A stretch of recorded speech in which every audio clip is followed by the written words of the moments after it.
Hey grade 12s, so if chemistry is getting a bit confusing, we're about to break down question 1 of the June 2025 chemistry paper. So we're about to look at the various questions that they ask in question 1 that span topics such as organic chemistry, rate of reaction, chemical equilibrium, and acids and bases. So let's jump right in. So question 1.1 says, which of the following represents a saturated hydrocarbon? So this is an organic chemistry question, and we have a couple options. We have A, C2H4, B, C3H6, C, C3H8, and D, C4H8. So each question is a 2-mark question, and what we have to first understand and distinguish is the difference between saturated and unsaturated. So a saturated hydrocarbon is a hydrocarbon chain that has single bonds only, and then an unsaturated has double bonds and triple bonds in the mix in the hydrocarbon chain. Cool. A nice way that I like to remember that saturated is single is that I sat down to sing, is a little memory device I use to group sat and sing over there, and then that just means that the unsaturated is the double and the triple bonds. And then what we have to know here is, because they are giving us different hydrocarbon chains with different amounts of carbons and hydrogens, is the standard formula for a saturated single bond, where we have CnH2n plus 2, and this tells us how many C's there are and then how many H's there are relative to the C in a single saturated hydrocarbon chain. A double bond over here, a reminder, is CnH2n, and then a triple bond is CnH2n minus 2. So single is H2n plus 2, a double is just 2n, and then a triple is 2n minus 2. So there's a little pattern there of plus 2, plus nothing, and then minus 2. That means we just have to look for an option that fits this formula over here. So we have to see 2 and 4, that does not work because that does not fit this formula. That fits this formula over here. If we have 2 ends and then 2 times 2 is 4, that means A is a unsaturated double bond. And then again, C3H6, that is the same relationship where it is just multiplied by 2, so that means that is also a double bond, an unsaturated hydrocarbon. And then C over here says C3H8, so we got 3 there, and then 3 times 2 plus 2. Does that fit this formula? Because we had 3 over here. 3 times 2 plus 2 equals 6, 8. So we got 3 and 8, and that does work for us. So C is our answer over here, and then we can just quickly check that C4H8 for D is exactly the same as A and B, fitting a double bond, an unsaturated hydrocarbon. So that means our final answer here is C for 2 marks. Cool. And then 1.2 here says, which of the following pairs of reactants can be used to prepare the ester called ethyl propanoate in the laboratory? So we have 2 options. An esterification reaction has to do with an alcohol and an acid, a carboxylic acid specifically. So that means we have to look at an alcohol and an acid. Alcohols end in ol, and acids end in oic. All of these options here end in oic. So we're about to break it down. So this is what we're looking for. So off the bat, we can rule out anything that doesn't end in an ol or end in an oic acid. So that means A over here is ethane and propanoic acid. We're also looking for the correct prefixes where we have our meth, eth, prop, but, pent, for example. So we need the corresponding eth and the corresponding prop for these guys. Ethane is a hydrocarbon. It is just a single bond, and that is not an alcohol, so we can eliminate A over there. Okay, B is propanol and ethanoic acid. Okay, we have an alcohol, we have an oic acid. We can keep that option for now. We can see if there are any other alcohols. And then C over here says ethanol and propanoic acid. Okay, that also has an alcohol there, except the eth and the prop and the prop between B and C are swapped. Okay, so we just need to see if it is one of those options, which one is corresponding and correct with the initial ethyl propanoate that we are comparing to. And then D over here says ethene and propanol. This is an alcohol and a double bond of a hydrocarbon, which means it doesn't have an oic acid. It does not have an acid for the ester reaction, which means D is out. So what this means is that we have 2 options here. We have an ol and we have an oic. One thing to keep in mind is that ethyl propanoate, the "-ile" comes from the alcohol. In order to create an ethyl, we would need an ethanol, because ethanol is the alcohol we're dealing with, and our suffix, our "-ol", always turns into an "-ile" in esterification, which means we have ethyl over here, and then propanoate comes from the oic acid, so the oic acid turns into OH. over there, which means we have our propanoic acid, and that turns into propanoate over there, which means we end up with ethyl propanoate. And that means we had an ethanol and a propanoic acid, and that formed our ethyl propanoate up there, which means our ol turns to il and our oic turns to OH. And working backwards, it means our OH has to turn to our oic acid and our il has to turn to our ol over there, which means our answer is C, because we have an ethanol and a propanoic acid and they map accordingly, compared to B, where we have the propanol, which is the alcohol, but the alcohol doesn't turn into the OH over here. The alcohol turns into the il. So this propanol would turn into propyl, and that isn't what we have in the split for this esterification reaction, which means B is out and C is our final answer there for 2 marks. So 1.3, consider the reaction represented by the equation below. We have CH3CHCH2 plus HBr goes to CH3CHBrCH3. So I'm going to draw it for us just now because it helps to draw any organic chemistry reactions, especially when they are structured like this. So we can visualize and see what is moving, because it is a lot easier to see that with the structural formula than this formatting over here. But they are asking us what type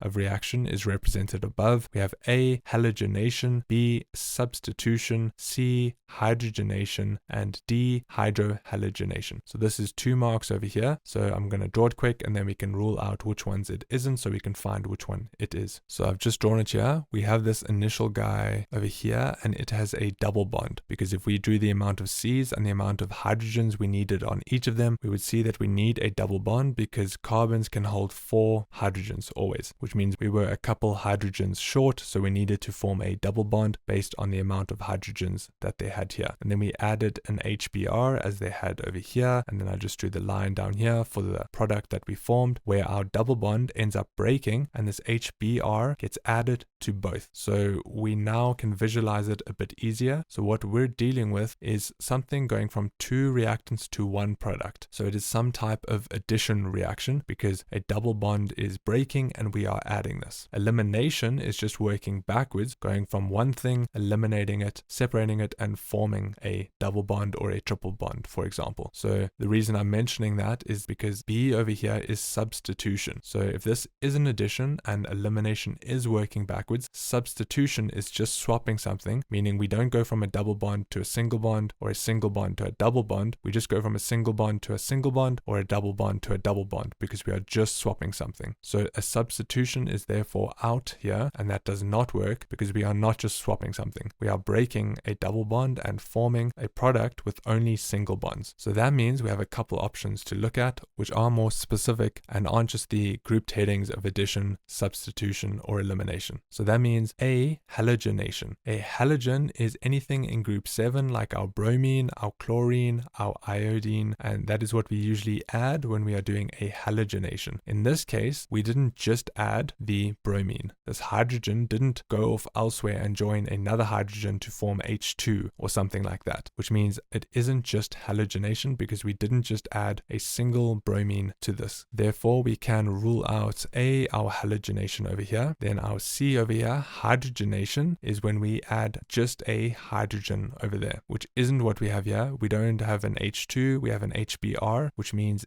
we aren't dealing with hydrogenation. So therefore that guy is out, and that leaves our final answer as D. And we can see why it is true is because it is hydrohalogenation. That means we're adding a hydrogen over there, and the halogenation means we're adding a halogen over there, and we are in fact adding the H and the Br, and they are both attached on our product on the right side. So that means our answer is D, hydrohalogenation, for 2 marks. So at this stage, we're on 1.4. 1.4 says, consider the following compound. Okay, so we have CH3CH with a little bracket Cl. A reminder that these little brackets imply side chains. Then we have CH2C and then another side chain, CH3, 3. So that means there are 3 of them going that way. Let's check out the question, and then I'm going to draw this for us. So the IUPAC name of this compound is A, 2-chloro-4,4-dimethylpentane, B, 2,2-dimethyl-4-chloropentane, C, 4,4-dimethyl-2-chloropentane, or D, 4-chloro-2,2-dimethyl pentane. So I'm going to go ahead and draw it for us along, and then we can see which one corresponds with it. So we have something like this over here, where we have our CH3, C, 1, 2, 3 H's, then we have a CH, we have our C with an H over there, and then our Cl on the side chain over here, then we have a CH2, we have a C with an H and an H over there, and then we had our C coming out here, that is this guy over here, this C over there, and then we had 3 CH3s, and this part was a bit weird when I was drawing it, but if they all have 3 H's, it means that they all are branched off like this, because this is the only way. They aren't stacked on each other, because then they will end up with 2 H's, so they're all branching off like this, where they all end up with 3 H's over there. So then we have our branch chain over there, and now we can look at the IUPAC name of this compound. So what's most important is trying to identify our long chain first. We can always look to see if our straight chain is the longest chain, or if a bend chain is a longer chain. But let's count the straight line over here. So we have 1, 2, 3, 4, 5. And if we count from here, we have 1, 2, 3, 4, 5. And if we do the same thing, it'll be 1, 2, 3, 4, 5. So it doesn't matter where we take it from, but I'm just going to treat it as if this is 1, that is 2, 3, 4,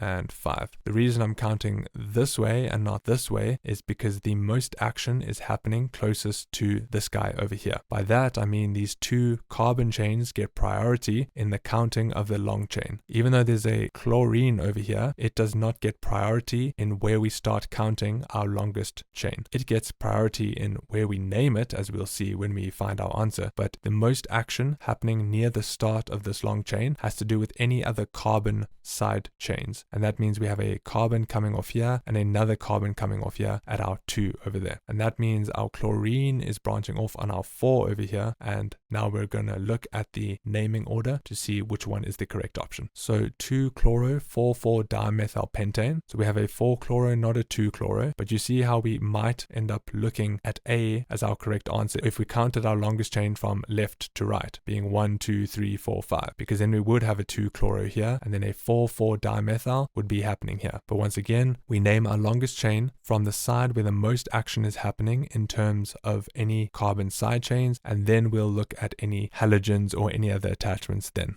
Okay, which means A is out simply because it is numbered in a different order. So then we have B over here where it says 2,2-dimethyl 4-chloropentane. So 2,2-dimethyl, that is correct. So we have a 2 and a 2. Dimethyl, di meaning 2, methyl meaning 1 attachment, 1 carbon, not an ethyl. 4-chloro, great, pentane. So this looks almost correct, or at least it is numbered correctly, but it isn't in the correct order because, as we mentioned, the numbering is correct, but the order is incorrect because the way that we write it is our chlorine or any halogen first with the numbering that it has. Okay, so that means B isn't our answer, even though it is numbered correctly, but we have to write the chloro first and then the methyl later on when we write our IUPAC name. So B is out. C, 4,4-dimethyl 2-chloropentane. As we can see, numbering wise, that is also not correct because we have a 2 and a 2 without dimethyl. So C is out. And then D is our final answer. As we can see that D is very much like B, but we have written it in the correct order. We have written the 4-chloro. We've dealt with the numbering correctly, knowing that 4 corresponds with the chlorine attached to it, but we have to write that first in alphabetical order. So we're writing this alphabetically with the halogen, and then from there we're dealing with the correct numbering further of the 2,2-dimethyl branching off of this carbon over here, this carbon 2. We have the di meaning 2, we have the methyl over here, and then pentane has to do with our longest chain, meth, eth, prop, but, pent, and that has to do with our longest chain over here, and therefore D is our final answer, earning us 2 marks over there. So then 1.5 over here says 2 learners want to investigate the factors affecting the rate of reaction between magnesium and hydrochloric acid. Okay, the concentration of the acid remains the same. We are not using up the concentration of the acid as the reaction takes place. So we have our gas syringe here, we have a test tube containing magnesium over there, excess dilute hydrochloric acid. So it does not run out first, the magnesium runs out first. So which of the following changes to the experiment will produce the fastest rate of reaction? So A says powdered magnesium with hydrochloric acid at room temperature. B says powdered magnesium with hydrochloric acid at a higher temperature. C says magnesium ribbon with hydrochloric acid at a higher temperature. And D B, magnesium ribbon with hydrochloric acid at room temperature. So when it comes to rate of reaction, question 5 usually in our question paper, we usually look at 4 big things. So the first thing we look at is surface area. By that, anything that has more surface area, i.e. powder over ribbon, will react quicker because there are more particles exposed, therefore more effective collisions. Okay, compared to this guy, which takes a bit longer to break down before the effective collisions can take place. Okay, so we have surface area. We also then have temperature. So if there's more temperature, it means there's more kinetic energy to allow for more effective collisions. Okay, which means the temperature, if it is hotter, that will also increase the effective collisions. Both of these are what we're dealing with here, but I will quickly mention the other two that we will see in later questions. We then have concentration and or mass, and that will also increase the amount of substance that can react, therefore increasing the effective collisions per unit time. And then the only one that works a little bit different is a catalyst, because a catalyst doesn't increase the energy or the amount of particles for more effective collisions, but it lowers the activation energy. So a catalyst works a little bit differently from these guys, but it ultimately does help speed up the reaction without getting involved in it. So that means a greater surface area will increase our reaction, so powder over ribbon, and a higher temperature will also increase the rate of reaction. So that means we have to look at a couple things. So let's look at surface area first, where we can compare magnesium powder. Okay, so that's important. And these other two options include magnesium ribbon and magnesium ribbon. Okay, so just off the bat, fastest rate of reaction has nothing to do with the magnesium ribbon because the powder will be quicker. So now we just have to compare A versus B, where we both have powdered magnesium with hydrochloric acid, but one is at room temperature over here and the other is at a higher temperature. So if they are both powder, therefore they are both reacting quicker, but then this one is at a higher temperature, it means that B is our final answer, as powder and a higher temperature will react faster than powder and room temperature, and both of those will react faster than magnesium ribbon at a higher temperature or magnesium ribbon at room temperature. So therefore, our final answer for 1.5 is B, earning us 2 marks over there.